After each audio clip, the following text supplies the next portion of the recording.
It's been a strange trip. 4 years ago, who would have thought Biden might win Iowa? Nearly a year ago, at the side of a snowy and windswept county road in northwest Iowa, I climbed the steps onto the No Malarkey campaign bus. Joe Biden rose to greet me. Where have I been? In South Carolina, that's where. We had seen all the candidates but him. Pete Buttigieg was practically a next-door neighbor. The week before, we had asked in a headline in our little country paper, "Where's Joe?" Donald Trump had been impeached and was being tried in the Senate. The Iowa caucuses were a few weeks off.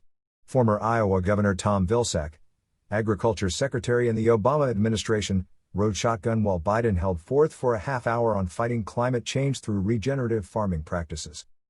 It all starts here. We can do anything if we put our minds to it, Biden declared. And it all ends here. The former vice president held a parking lot rally in Des Moines on the Friday before Election Day, his final call in a state he had worked since 1988 on his route to the White House but never quite won. Related, it's all fake. Trump's manufacturing jobs promises ring hollow in Midwest. When the February caucuses cleared, Biden was down in the pack. Buttigieg and Bernie Sanders were tied for first in a delayed result from a failed cell phone reporting app that may well have doomed Iowa's half-century run as first in the nation. Nevada is itching for pole position. Iowa's role was to winnow the field. Biden nearly was winnowed here and, a week later in New Hampshire. Essentially, a half-dozen Democrats had their tickets punched out of Iowa from a field of 25. Mike Bloomberg had his own strategy, bypassing the first states with his bet on Super Tuesday. He could not bypass Elizabeth Warren, who ripped him to shreds in one of the final debates. And Biden had done his work in South Carolina. There, black voters rose up to have their say. No gambling on a lefty. They wanted Safe Joe to bring it home.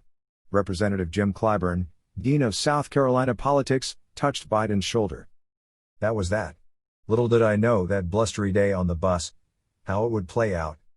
Nor do I know this weekend before the election how this long, strange trip of the last 4 years will end. Iowa is in play after Trump won the state by 9 percentage points in 2016. The 2018 midterms saw two women, Cindy Axon and Abby Finkenauer, defeat two incumbent Republican congressmen. Senator Joni Ernst, a Republican who did a brain meld with Trump in her first term, watched her popularity tank from over 60% to underwater. Ernst narrowly trails Democrat Teresa Greenfield in most polls. Democrats swamped her in fundraising. Biden holds a slight lead over Trump, who can't afford TV ads in Iowa. Next door in Wisconsin, Biden has a healthy margin. Trump thinks he can take Minnesota, but it appears he is down by double digits. It's grim for the president in Michigan, as well.